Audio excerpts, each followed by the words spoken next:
علی بھائی اگلا سوال ہے، ایک صحیح حدیث میں آیا ہے کہ دجال مکے اور مدینے میں داخل نہیں ہو سکے گا، جبکہ دوسری حدیث صحیح حدیث میں آیا ہے کہ نبی صلی اللہ علیہ وسلم نے قرب قیامت میں دجال کو کعبے کا طواف کرتے ہوئے دیکھا تھا۔ ان دونوں احادیث میں تطبیق کیسے ممکن ہوگی؟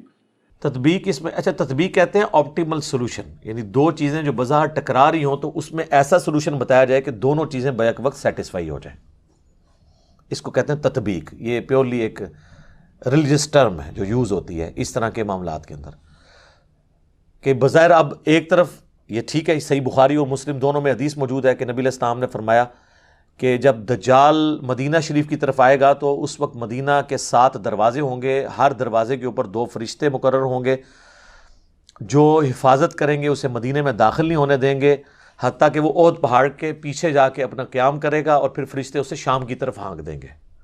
اور صحیح مسلم میں حدیث ہے کہ مکے اور مدینہ کے سوا ہر جگہ وہ داخل ہوگا، مکے اور مدینہ اس کے لیے حرام ہوگا۔ تو واقعی اب یہ تو احادیث موجود ہیں، بالکل یہ ہمارا عقیدہ ہے کہ مکہ اور مدینہ کی حفاظت ہوگی۔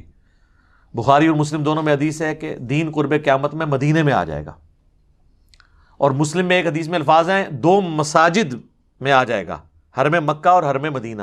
ویسے یہ بات ٹھیک ہو گئی ہے، کیونکہ حضور کے زمانے میں جو مکہ تھا نا، وہ اس وقت سارے کا سارا مکہ شریف کی مسجد میں آ چکا ہے، اتنی توسیع ہو گئی ہے۔ اور نبی علیہ السلام کے زمانے میں جتنا مدینہ شریف ایز اے سٹی تھا نا، وہ اب سارے کا سارا مسجد نبی میں آ چکا ہے۔ مسجد نبی اتنی بڑی ہے، تو جو حضور علیہ السلام نے فرمایا نا کہ 2 مسجدوں میں واپس آ جائے گا، یعنی ادھر لوگ پناہ کے لیے آئیں گے، جیسا کہ سانپ اپنے بل میں واپس آتا ہے حفاظت کے لیے۔ اس میں حضور نے ایمان کو سانپ سے تشبیہ نہیں دی، بلکہ ایمان بچانے کے عمل کو سانپ کے عمل سے تشبیہ دی ہے، جس طرح سانپ اپنے آپ کو بچانے کے لیے بل میں آ کے اپنی حفاظت کرتا ہے۔ تو یہ واضح احادیث ہیں کہ دجال مکہ مدینے میں داخل نہیں ہوگا، بخاری مسلم کی ہیں۔ اب یہ جو حدیث ہے نا، یہ بڑے لوگوں کو پریشان کرتی ہے کہ جی دوسری طرف بخاری مسلم میں ہے کہ نبی علیہ السلام فرماتے ہیں کہ میں نے ایک خواب دیکھا جس میں مجھے ایک بڑا خوبصورت شخص دکھایا گیا، جس کے لمبے بال تھے، یعنی زلفیں تھیں، اور اس سے پانی کے قطرے ٹپک رہے تھے، اور وہ 2 شخص کے سہارے ان کے کندھے پہ ہاتھ رکھا ہوا طواف کعبہ کر رہا تھا۔ تو مجھے پوچھنے پہ فرشتوں نے بتایا کہ یہ مسیح ہیں، عیسیٰ ابن مریم، اور یہ حضور کو خواب دکھایا جا رہا تھا۔ تو ظاہر ہے کہ خواب تو وحی الہی ہے۔ سورہ صافات میں حضرت ابراہیم علیہ السلام کو جو اللہ نے خواب دکھایا تھا وہ وحی الہی تھا، اس لیے تو انہوں نے اتنی بڑی ایکٹیویٹی پرفارم کرنے کے لیے تیار ہو گئے، بیٹے کو ذبح کرنے کے لیے۔ اور بخاری مسلم دونوں میں حدیث ہے کہ خواب نبوت کا 46واں حصہ ہے، یعنی نبیوں کی وحی کا ذریعہ جو ہے، نبیوں کے خواب تو سچے ہوتے ہیں۔ اور پھر نبی صلی اللہ علیہ وآلہ وسلم فرماتے ہیں تھوڑی دیر بعد میں نے دیکھا کہ ایک شخص طواف کعبہ کر رہا ہے جس کی دائیں آنکھ ختم ہے، اور اس کی جو بائیں یعنی وہ کان ہے، اور بائیں آنکھ جو ہے انگور کے یعنی دانے کی طرح ابری ہوئی ہے، اور بڑا بد شکل گھنگریالے بالوں والا، وہ بھی 2 افراد کے اوپر یوں ٹیک لگا کے نا اسی سٹائل میں وہ بھی طواف کعبہ کر رہا ہے۔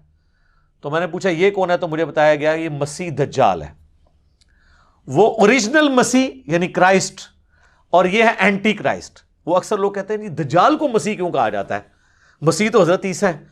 اور سر ان کو جھوٹا مسیح کہا جاتا ہے، دجال کو، اس کو مسیح نہیں کہا جاتا، مسیح الدجال، جعلی مسیح، اور یہ ہے عیسیٰ ابن مریم مسیح، اصلی مسیح۔ تو وہ مسیح نہیں ہے، وہ جھوٹا مسیحا ہے، کیونکہ یہودیوں کی کتابوں میں ہے کہ ایک مسیحا آئے گا بنی اسرائیل کے اندر۔ وہ مسیحا آیا، ان کو سمجھاتا رہا، انہوں نے اس مسیحا کے قتل کے فتوے جاری کیے، اس کو اللہ نے اوپر اٹھا لیا۔ کون؟ عیسیٰ ابن مریم۔ لیکن ان کو پتہ ہی نہیں چلا۔ اب جب وہ دجال آئے گا نا، وہ کہیں گے اچھا یہ ہے ہمارا مسیحا، تو وہ دھوکہ کھا کے اس دجال کو عیسیٰ ابن مریم کی جگہ مسیح مان لیں گے اپنا۔ یہ نہیں ہے کہ وہ کوئی یہودی اللہ کے ماننے والے نہیں ہیں، ایسا نہیں ہوگا، وہ دھوکہ کھا جائیں گے، اور اللہ کا ان پہ یہ عذاب ہے کہ انہوں نے پیغمبروں کے ساتھ جو ہے وہ غداری کی ہے، تو اس کی سزا وہ بھگتیں گے۔ تو وہ نبی علیہ السلام کو بتایا گیا یہ مسیح دجال مسیح، دجل کہتے ہیں نا دھوکہ دینے والے کو، جعلی مسیح، اسی ہم انگلش میں اسے کہتے ہیں کرائسٹ، عیسیٰ ابن مریم کو اس کو کہتے ہیں اینٹی کرائسٹ۔ لیکن یہ واقعہ خواب کا ہے، خواب کا واقعہ تشبیہ کے طور پہ ہوتا ہے، ایکچول نہیں ہوتا۔ مثلا بخاری اور مسلم دونوں میں حدیث ہے نبی علیہ السلام فرمایا میں نے خواب میں دیکھا کہ میرے ہاتھ میں 2 سونے کے کنگن ہیں، تو میں اس کی وجہ سے بڑا پریشان ہوا، پھر میں نے اس پہ پھونک ماری تو وہ غائب ہو گئے، اور اس کی تعبیر میں نے 2 جھوٹے پیغمبروں سے کی ہے جو ظاہر ہوں گے، اور وہ حضور کی زندگی میں ظاہر ہو گئے۔ وہ مسلمہ کذاب تھا، تو دوسرا اسود، یہ 2 حضور کی زندگی میں ظاہر ہو گئے۔ اب حضور نے کبھی سونے کے کنگن پہنے ہیں زندگی میں، یا اس خواب کے بعد کبھی پہنے؟ لیکن خواب میں ایسی چیز دکھائی گئی جو تشبیہ کے طور پہ تھی۔ خواب ایک ڈپارٹمنٹ ہی الگ ہے۔ صحیح بخاری میں نبی علیہ السلام نے غزوہ احد سے پہلے خواب دیکھا کہ آپ کے سامنے ایک گائے ذبح ہو رہی ہے اور اتنا خون نکل رہا ہے اس کا، تو نبی علیہ السلام جو ہے نا گھبرا گئے۔ آپ کو پتہ چل گیا کہ میرے اصحاب اس میں شہید ہوں گے، 70 کے قریب صحابہ شہید ہوئے، مدینے کا کوئی گھر نہیں تھا جس میں میت نہ گئی ہو، تو ایک بہت بڑا لاس تھا حضور علیہ السلام کے لیے۔ واضح ایک فتح شکست میں بدل گئی، وہ چند تیر اندازوں کی حضور علیہ السلام کی نافرمانی کرنے کے سبب، بعد میں اللہ نے معاف کر دیا، سورہ ال عمران میں پوری کمنٹری آئی۔ بہرحال اس میں نبی علیہ السلام نے اس گائے کے خون کی تشبیہ اس سے کی، یعنی اس طرح کے خواب میں بعض اوقات کوئی مناظر دکھائے جاتے ہیں۔ تو دجال والا جو منظر ہے یہ خواب کا، اس سے یہ ثابت نہیں ہوتا کہ دجال طواف کعبہ کر رہا ہوگا، یہ ثابت نہیں ہوتا، اور اگر کسی نے اس کو دھکے سے ثابت کرنا ہے تو وہ اپنی عقل کا علاج کروائے۔ حضور علیہ السلام کو تمثیل کے طور پہ دکھایا گیا۔ بعض نے ویسے یہ کہا کہ اس طواف سے مراد یہ ہے کہ وہ خانہ کعبے کے باہر، یعنی مکے کے باہر گھوم رہا ہوگا اور کوشش کرے گا کعبے میں داخل ہونے کی، یہ بھی تعبیر ہو سکتی ہے، لیکن یہ دور کی ہے، ضرورت ہی نہیں، خواب کی چیز ہے کوئی فزیکلی۔ بعض کہتے ہیں کہ یہ دجال اس وقت طواف کر رہا ہوگا جب ہی اس کا فتنہ ظاہر نہیں ہوا ہوگا، جب فتنہ ظاہر ہوگا پھر وہ داخل نہیں ہوگا۔ یہ دور کی تعویلات ہیں۔ میرے نزدیک سب سے بیسٹ تعویل، میں نے آپ کو اتنی مثالیں دی ہیں کہ خواب میں جو منظر دکھایا جاتا ہے ایگزیکٹلی وہ منظر نہیں ہوتا، وہ ایک تمثیل ہوتی ہے۔ تو حضور علیہ السلام کو بیسیکلی پہچان کرائے گی کہ یہ جھوٹا مسیح جو ہے وہ اس شکل کا ہے، سچا مسیح اس شکل کا ہے، اور دونوں کو ایک ہی اینگل میں دکھایا گیا۔ وہ بھی 2 بندوں کے سہارے طواف کر رہے ہیں، اور یہ بھی 2 بندوں کے کندھے پہ ہاتھ رکھ کے ایگزیکٹ اسی سین میں آپ کو یہ 2 چیزیں دکھائی گئی ہیں۔ تو لہٰذا یہ جو بعض لوگ سمجھتے ہیں کہ یہ احادیث میں تضاد ہے، تو احادیث میں تضاد موجود نہیں ہے۔ باقی وہ بعض لوگ کہتے ہیں وہ جساسہ والی حدیث کے اوپر کوئی ورڈکٹ دیں، ابن سیاد والی حدیث کے اوپر کوئی ورڈکٹ دیں۔ میرے بھائی دجال صرف ایک مسیح دجال ہی نہیں آنا۔ ابو داؤد ترمذی میں حدیث ہے کہ نبی علیہ السلام نے فرمایا قیامت اس وقت تک قائم نہیں ہوگی جب تک 30 جھوٹے دجال نہ پیدا ہو جائیں۔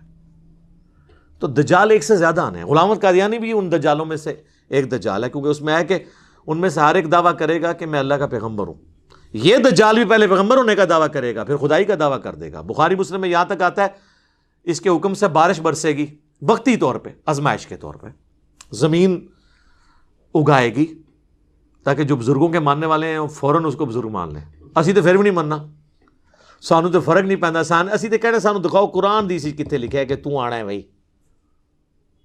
وہ آتا ہے نا بخاری مسلم میں کہ ایک مومن کھڑا ہوگا اور وہ کہے گا تو دجال ہے، وہ کہے گا میں تجھے قتل کر کے 2 ٹکڑے کر کے تجھے زندہ کروں گا، اور وہ یوں کر بھی دے گا، اس کے 2 ٹکڑے کرے گا، اس کے درمیان چلے گا، پھر 2 ٹکڑے جوڑ کے زندہ کرے گا۔ وہ کہے گا دیکھ خدا ہی یہ کام کر سکتا ہے نا، تو میں خدا ہوں۔ وہ کہے گا کہ تیرے اس عمل نے میرے ایمان میں اضافہ ہی کیا، مجھے تو حضور کی بات پہنچی تھی کہ وہ اس طرح کرے گا، اب تو میرے قتل پہ قادر نہیں ہو سکے گا۔ اس طریقے سے 2 ٹکڑے کرنے کے وہ کوشش کرے گا تو وہ تانبے کی بنا دی جائے گی اس کی گردن، پھر وہ غصے سے اس کو اٹھا کے اپنی جہنم میں پھینکے گا، لیکن وہ جنت میں پہنچ جائے گا، یعنی موت اس کو آ جائے گی۔ اور نبی صلی اللہ علیہ وسلم فرمائے وہ اس زمانے کا سب سے بہترین شہید ہوگا، سید الشہداء ہوگا نا، جو المستدرک علاقے میں کہ سید الشہداء حمزہ ابن عبد المطلب ہے، یا وہ شخص بھی سید الشہداء ہے جو جابر حکمران کے سامنے کلمہ حق بلند کرے یہاں تک کہ اسے قتل کر دیا جائے۔ تو حسین ابن علی بھی سید الشہداء ہیں، اور وہ بھی مومن بھی سید الشہداء ہوگا جو دجال کے سامنے کھڑا ہوگا۔ حتیٰ کہ بخاری مسلم میں آتا ہے کہ دجال کے ماتھے پہ کافر لکھا ہوگا، لیکن ایبریویشن میں کافارا، مومن پہچان لیں گے۔ اور جو بابوں کے ماننے والے ہیں، کسے کہانیوں کے ماننے والے ہیں، وہ تو پھر وہ کہیں گے کافر نہیں لکھا ہے، تو سمجھ نہیں آئی ہے یہ نہیں لکھیا. جس نے کہتے نا کوڑا نے دھوما لی تیسرا ہدایت تے لا رہے ہوندے نا دھکے نال, یہ بھی وہی کریں گے. کاف سے کش پڑھ لیں ہو سکتا ہے, فا سے فیض پڑھ لیں, اور را سے روحانیت پڑھ لیں, یا روحانیت روحانیت کی بجائے. بخاری اور مسلم دونوں میں حدیث ہے, نبی علیہ السلام نے فرمایا کہ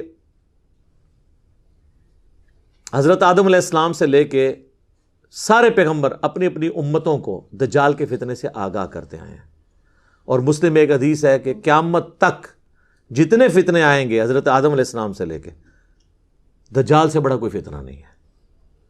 ٹھیک ہے, ظاہر ہے کہ اللہ کی طرف سے ایک آزمائش ہوگا, تو اللہ تعالیٰ ہمیں محفوظ رکھے اس فتنے سے. اور اس کے لیے بھی صحیح مسلم میں ہے کہ نبی علیہ السلام نے فرمایا کہ جو شخص